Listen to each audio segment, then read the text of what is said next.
Bonjour Twitch, bonjour Tube, j'espère que vous allez bien. Et bien évidemment, Cloud m'entend parler, donc il vient vous dire bonjour lui aussi. Bonjour mon gros boubou, ça va? Alors, il a besoin d'aller chez le toiletteur là.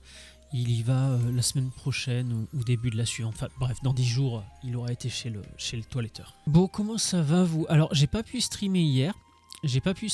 À cause d'un souci de manette. J'avais déjà dit dans les deux streams précédents, je crois que j'avais un souci avec ma manette Nintendo Switch Pro, je sais plus comment elle s'appelle.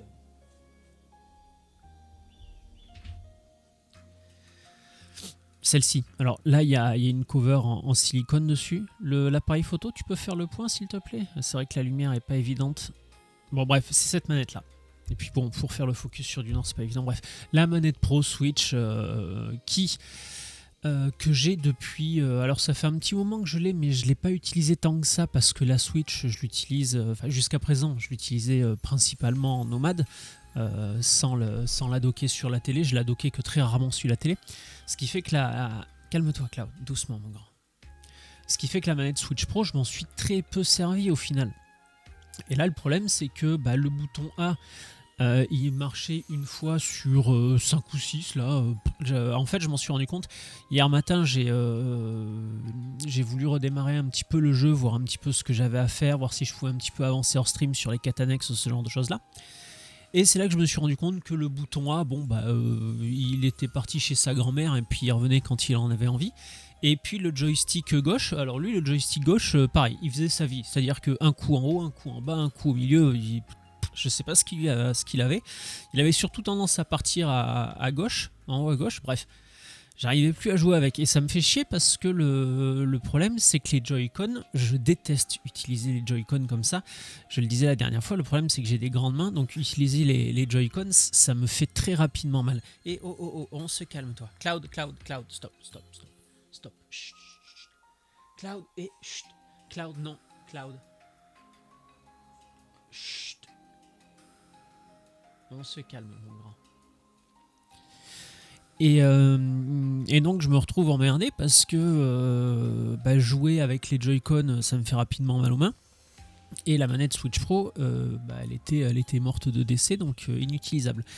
Du coup, je suis parti sur les internets à la recherche d'une manette pour Switch. Et le problème, c'est que les manettes pour Switch, il n'y en a pas tant que ça en fait. Soit vous avez la manette pour Switch Pro, soit vous avez des Joy-Con Nintendo ou constructeurs tiers, soit on retrouve des manettes constructeurs tiers mais à 20-30 balles quoi. Et bref, j'avais pas envie d'une manette à 20-30 balles.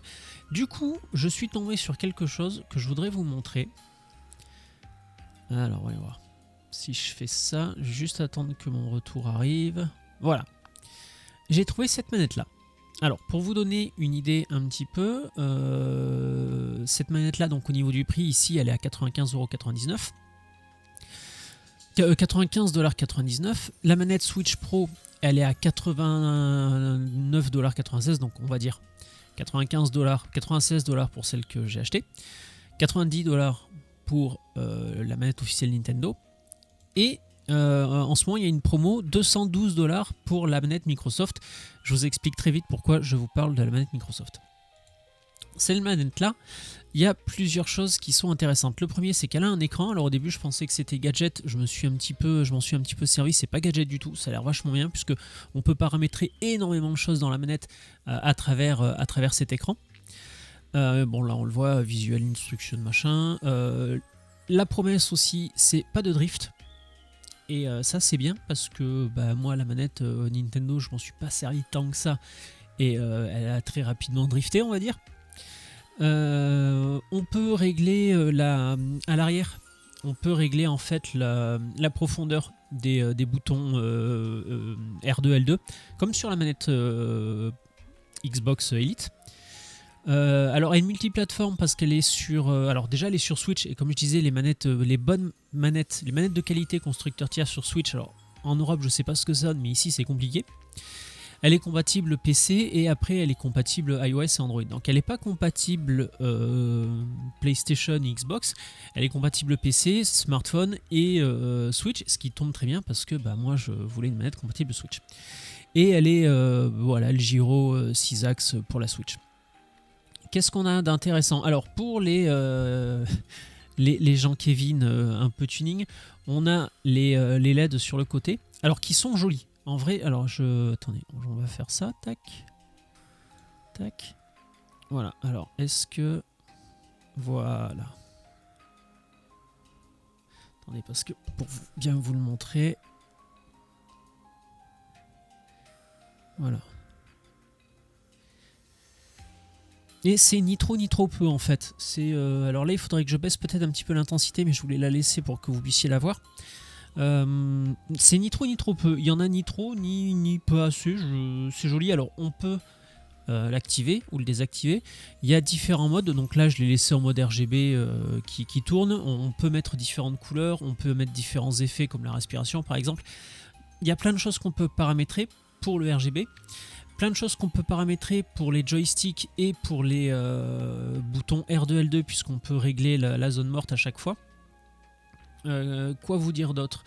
On a des raccourcis à l'arrière, on a 4 boutons raccourcis à l'arrière qui sont paramétrables pareil directement via la manette.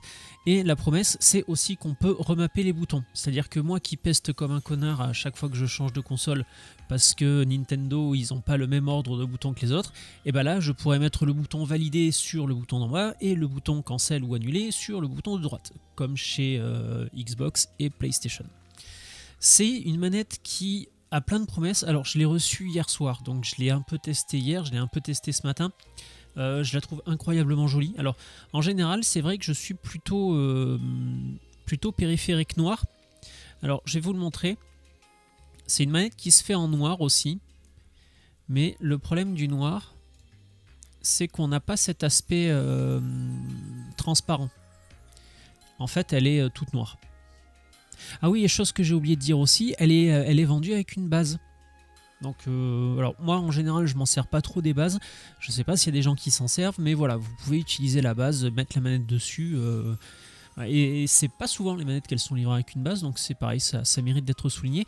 La manette fait son poids, on a vraiment l'impression d'avoir une manette de bonne qualité, les ajustements sont propres, la qualité de finition est vraiment bonne. Après, comme je vous disais, je l'ai reçu hier, hein, donc... Il faut que je la teste encore un petit peu pour vous dire ce que ça donne. Mais vraiment, la première prise en main est vraiment bonne en fait. On a vraiment une manette qui fait cossu. Au niveau form factor, on est plus proche d'une manette Xbox que d'une manette Switch, ce qui me va très bien parce que comme je disais, j'ai des grandes mains. Donc là, on a une manette qui est un petit peu plus large, un petit peu plus épaisse que la manette Switch. Donc c'est plutôt pas mal. Pour le peu que je l'ai utilisée, elle est vraiment confortable. On peut régler l'intensité des vibrations directement sur la manette. Moi je suis pas un grand fan des vibrations, donc là je les ai baissées, ça me va très bien. Voilà, plein de choses qu'on peut paramétrer. Comme je vous disais, pour l'instant je l'ai reçu hier, j'ai oublié d'allumer certaines lumières. Bon bref, de toute façon il va falloir que je fasse une pause parce que j'ai entendu que le livreur était passé. Tout ça pour vous dire quoi, manette qui sur le papier a l'air très très bien pour le prix d'une manette Switch Pro. Alors on n'est pas tout à fait sur la qualité d'une manette Elite série 2 de chez Microsoft, on n'a pas les mêmes options de customisation, on n'a pas le même aspect premium, hein. J'ai dit que la manette respirait la bonne qualité, c'est vrai parce que les matériaux sont de bonne qualité, les plastiques sont épais, la manette est lourde, on n'a pas la qualité de finition d'une Microsoft Elite. On n'a pas toute la configuration qu'on peut avoir sur une Microsoft Elite. Quoi qu'il en soit, pour le prix, on est très proche quand même d'une Microsoft Elite pour le prix d'une Switch Pro, d'une manette Switch Pro. Donc je trouve ça quand même vachement intéressant. À voir, je vous en reparlerai dans quelques temps, là, une fois que je l'aurai testé un petit peu, voir comment on peut remapper les boutons. Je la testerai sur PC peut-être un petit peu aussi pour voir ce que ça donne. Je vous en reparlerai dans un prochain live. Je sais pas quand, d'ici peut-être 15 jours, 3 semaines, une fois que j'aurai pu la tester un petit peu. Mais voilà, en tout cas, premier avis très positif. À voir, je vous dis d'ici 2-3 semaines ce que j'en pense.